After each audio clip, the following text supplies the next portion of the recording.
Welcome, ladies and gentlemen. 2023 is over, and before I start making New Year's resolutions that I have no intent on fulfilling, I figured I'd take a look back at the games that I played throughout the past year and what I'd recommend. 2023 was an absolutely monumental year for video games. So many incredible titles were being released so quickly that it was basically impossible to keep up with. I simply could not afford to buy all the amazing games that were coming out at such an overwhelming pace. I'm a busy man, I got bills to pay, so I took the opportunity to buy and play the games that I wanted to the most. And in between release dates, I would try and catch up on my backlog. So this discussion will have three sections to it. Backlog games that I now have finally had the chance to play, honorable mentions, which are games that I got decently far into but just haven't quite finished yet, and then lastly we have the big boys, the new releases of this year that I played and how I'd rank them. Starting off with my backlog, we got Inside. Now the only game I played from Playdead is Limbo, and I've played it very briefly, but I had always heard good things about Inside, so after browsing through the eShop one night, I decided, F it, it's on sale. I then proceeded to have a surrealistic gaming experience like no other that made me re-examine the world around me and the life that I've lived. But from what it sounds like, that's just standard Playdead fare.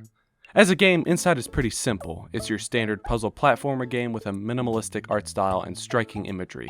There's no dialogue, no music, just you and the game. What Inside excels at is its incredible sound design and haunting wordless narrative that will leave you silent as you try to wrap your head around the game's message. The biggest drawbacks from a game of this style is that, while it's compelling all the way through, the game kinda plays itself. It's almost overly simplistic and runs the risk of being easily forgotten due to its short playtime and basic gameplay. After having played the original Super Mario Land and Super Mario Land 2 6 Golden Coins, I think it's safe for me to say that the sequel is the best 2D Mario on the original Game Boy. It was a fun experience despite all the very clear compromises they made for it to run on the handheld.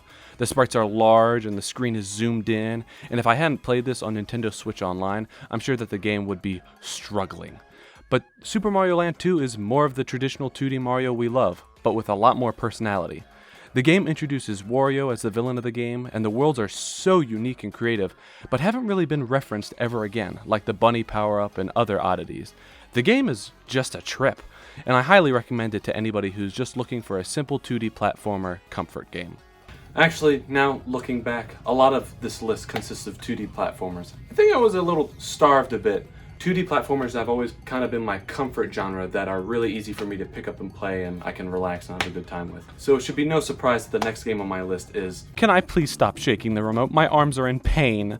Now keep in mind, I have actually played this game before, and I beat the whole thing when I was a kid, and I loved it. But I think it's been over 10 years at this point since I last played it, so I decided to give it a little revisit. And it is equally better and worse than I remembered it being. For one, now that I'm older, I appreciate a lot more things like the unique level design and how each level feels like a place. I notice all the little details as well as the callbacks and the music to past Donkey Kong Country games. But now I also notice a lot more annoying shit, like the controls.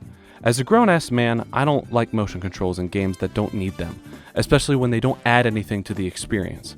Gyro aiming is a nice addition to some games, and it can be easier to use motion controls to emulate an experience for a player when done intuitively and properly. Donkey Kong Country Returns for the Wii does not do this. You have to use the Wii remote. No classic controllers are supported because of the mandatory motion controls that add nothing but annoyances to the experience. You need to shake the remote to roll, shake the remote to slam the ground, and shake the remote to blow the fucking daisies. It's a prevalent annoyance on a basically perfect return to form for the Donkey Kong Country series. It refines the original Super Nintendo game's incredible level designs, memorable music, and artistic cartoony visuals into an incredible platformer with even greater things yet to come. But I have to be honest, Pikmin 3 is a terrible Donkey Kong game. With Pikmin 4 and the closure of the Wii U eShop fast approaching earlier this year, I decided to take the plunge and finally dive into the world of Pikmin. Now, Pikmin is weird. It's hard to explain if you've never played a game before, so I highly recommend just trying it out for yourself, because the series is a treat.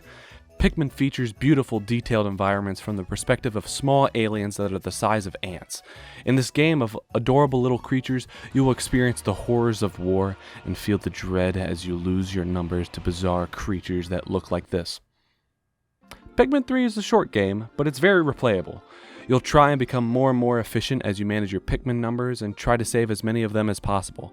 The characters are comedic and lovingly charming, the atmosphere is enchanting, and the game is fantastic beginning to end. My only complaints stem from the control scheme of the Wii U version, which is the version I played. There was never a point while playing that I was completely comfortable with the controls. Obviously, it worked, but I constantly found myself feeling like I wish the controls were sharper, almost snappier, especially when I found myself in stressful situations. Yoshi's Island, though, never had this problem. Yes, I've never played the original Yoshi's Island until now. I know, I'm a disgrace. Take away my gamer's license, but give it right back to me because I love this game. It's one of the best 2D platformers of all time, and I completely understand why. Its art style is incredible, and it's one of, if not the best looking game on the Super Nintendo. I mean, all the different animations and environments invoke such a childlike wonder and joy. It's an incredible game from beginning to end with unique power-ups and abilities that will never have you mistaking this for a Mario game. The gameplay is fresh, inventive, and feels similar to Super Mario World while also being completely different. A truly exceptional platformer, however, it too is an awful Donkey Kong game. Donkey Kong Country Tropical Freeze is a game that I have a bizarre history with. Similar to New Super Mario Bros. U, I originally wasn't interested in the game because of how similar it looked to its predecessor on the previous console. But how wrong I was. Tropical Freeze is nearly 10 years old at this point, and it doesn't feel like it's aged a day. It's a challenging platformer with beautiful detailed settings that push the series forward instead of relying on nostalgia. Yet the game is very true to its series and brings many new ideas into the fold with even more incredible music and level designs. Tropical Freeze is currently the top banana when it comes to the DKC series, and it has refined the Donkey Kong Country gameplay into a beautiful gem with little to no blemishes in it. Catching up on so many games that I played this year has been real nice, but there are a few that I wasn't able to finish that I got really far into, and I felt like, hey, they deserve some recognition. First things first is Pizza Tower. I like pizza, I like towers, I like Italian men, and I like 2D platformers. This game speaks to me on a very intimate level. With all the Pikmin craze going around, I figured I'd pick up the first game on the Wii U eShop before the service closed, and then Nintendo decided to port superior HD upscaled versions of both the first and second games after I had already bought them. Thank you, Nintendo. But Pikmin 1 is an excellent game, and despite its problems with Pikmin AI and glitches, it's a nice simplified experience that doesn't take too much for people to figure out. But Majora's Mask freaks me the f*** out. I'm pretty far into it, but due to how stressful the game is with its countdown mechanic, I have to be in a certain kind of mood to play it. I already got enough stressful things in my life. I don't need something new. I'm sorry, sir. You tested positive. The Wind Waker, though, is simply delightful. The game isn't as grand or as epic as other Zelda games, but it embraces the call of a more childish and whimsical adventure that you'd always dream of having as a kid. I'm nearly done with it, and I've had a blast with it. But now, on to the real games, starting out with Metroid Prime Remastered. As much as I love the Metroid series, my experience has only been with that of the 2D games. And then I bought the Metroid Prime Trilogy on the Wii U eShop because it was closing down, and then the original Metroid Prime game is remastered on Nintendo Switch. Fuck me. Despite my suffering, though, I picked up Metroid Prime Remastered 2 weeks after the original release date because I wanted a physical version. Why? I've been nothing but faithful to you, and yet you repeatedly punish me! Needless to say, though, it was an incredible experience. The new visuals make the game look brand new, and not only that, but it makes it one of the best looking games on the entire Switch platform. Everything feels modernized, especially with the controls. The soundtrack and gameplay is basically untouched, making this the definitive version of the game. Playing this game truly made me understand why the original Metroid Prime is so highly regarded and how ahead of its time it was. However, I do think I prefer the 2D Metroids more, and I think that has to do with how snappy and athletic Samus feels in those games compared to the first-person perspective of Prime. I also think that the backtracking feels a little less annoying in those titles due to the more limited space of a 2D plane. Yep, that's right, you heard me. I am sick of this three-dimensional existence. I want to be flatter than I already am. But Pikmin 4's new perspective and camera angle is simply spectacular. I can't believe how much I fell in love with Pikmin 4. It was probably the most surprising game I played this entire year. The game is the best looking in the entire series, everything has been streamlined with so many quality of life features, and the controls are just sublime. This is my favorite way any Pikmin game has ever played. It just feels so good to hop back into, even after not playing it for a bit. Not to mention the game is like longer than all the other games in the series combined. They really went all out with this title, stuffing it to the brim with content. The Dandori battles and caves add so many dynamic changes to the gameplay while keeping the core intact. The new skill trees and upgrade paths make progressing feel so tangible and add even more to the game's replayability. Now I know I have found a truly special game when they do one of the following 3 things. Number 1, I play the game even longer than required, especially after the credits roll. Number 2, I try to go out and get every collectible and complete every single side quest that I can. And lastly, as soon as I beat the game, I start a new save and do it all again. Now for Pikmin 4, I did at least 2 of these things. I played way past the credits and 100%ed it, not to mention the Olimar side story, which is like a more challenging mode where it's basically a retelling of Pikmin 1 using 4's assets. Man, it's just so good! My mind was blown after playing that mode for the first time. I was so excited. My only complaints about the game is that the opening part is very talky and I would like to just get to the game as fast as possible. However, due to how much Pikmin 4 has changed from the old games, and the fact that this is likely many people's first Pikmin game, I understand why they took this approach. But Pikmin 4 unfortunately doesn't fulfill my dreams of becoming Leon S. Kennedy, so unfortunately I have to say that I like Resident Evil 4 Remake more. Now, a confession. I have never beaten the original Resident Evil 4. I have played a third of the game on Wii, but having grown up only in a time when you can always move and shoot at the same time makes the game very hard for me to adapt to. Now, the original game was designed with this in mind, so the enemies are slower and the scenarios are different. However, I love modern Resident Evil games, and I just had to play the remake of 4, considering how much I adore the remake of Resident Evil 2. My expectations were very high, and I was not disappointed. Resident Evil 4 is the ultimate Resident Evil game, and dials up what made the original game so good up to 11. The combat is enhanced, the story makes sense now, the characters are all still charmingly cartoonish, yet are able to balance the act of being believable people. So much care and respect was poured into this remake that it instantly climbed up to become my favorite game in the series. It is simply a masterpiece. But who cares about Resident Evil when we got a new Mario game, bitches? Woo! Super Mario Bros. Wonder is the new 2D Mario I've been waiting over a decade for. I loved New Super Mario Bros. DS and Wii as a kid, but after all the sequels were so samey looking, I didn't have much interest in checking them out. But instead of continuing the new Super Mario Bros. Games with another samey release, the developers at Nintendo decided to really shake things up and deliver something spectacular. I have 100%ed the game and beaten it 5 times now. It is simply delightful. It embraces and celebrates its own charm and creativity and succeeds in delivering the best 2D Mario game since Super Mario World on the Super Nintendo. Each level is so memorable, and with the addition of the Wonder Seed, it truly feels like any idea was on the table, no matter how random it seemed.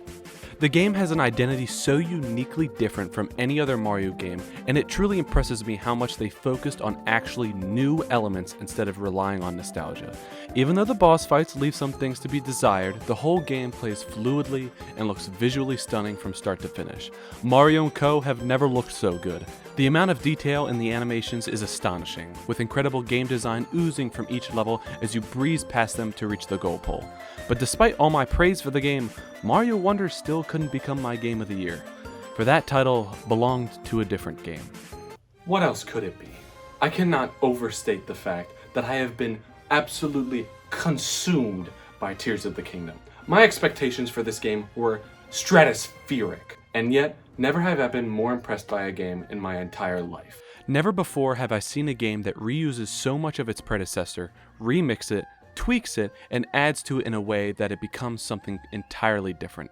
This is a game that means so much to me for so many different reasons. It's the game I followed as closely as possible for the longest time. It was my most anticipated game ever. I was able to experience things that I've always wanted to, like a midnight release where I waited literal hours in a GameStop parking lot, waiting for my collector's edition of the game. Also, that's another thing. I've never bought a collector's edition of a game before now. They were so out of my budget range that I always bought a standard copy. But this was the next mainline Zelda game. And not only that, but it was the sequel to Breath of the Wild, the game that reinvigorated my love for gaming and made me realize the incredible power of video games. If any game deserved that special treatment, it was this one. Tears of the Kingdom will floor you with its ambition and overwhelm you with its scale. and it all runs on this shitty little tablet. No load screens on any of the 3 world maps, and the unbelievable physics system is the stuff made by wizards. The puzzles are unique, creative, and fun, with so many elements coming together to stimulate the imagination and rethink what's possible. When I read the early reviews of people saying that the game makes Breath of the Wild feel like a tech demo, I couldn't believe it.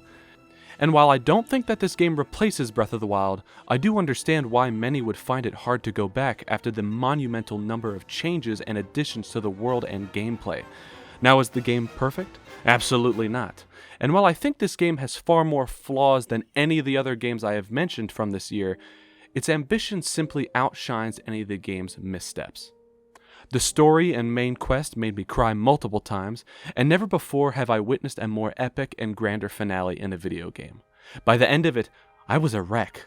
The music is incredible, the dungeons and puzzles are fun to solve and explore, and returning to my favorite fictional world and seeing how it has changed and regained life will forever be one of the most incredible experiences I've ever had. Tears of the Kingdom is the sequel I always wanted. It's a game that embraces what I love about Breath of the Wild and doubles down on it. It's more than a game to me. It's a piece of art that allowed me to do so many things, and it has touched me in such a powerful way. It's been months since the game came out, and I'm still not over it.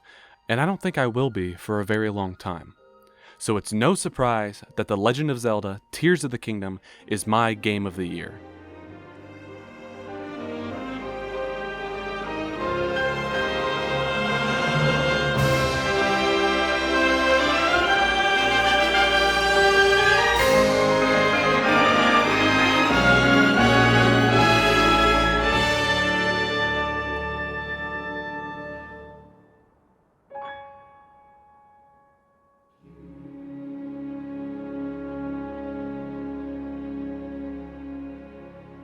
And that's all, more or less, all the games I played in 2023. And now with 2024 upon us, I think it's about time that I straighten out my priorities. I sold one of my kidneys for a Wii wheel.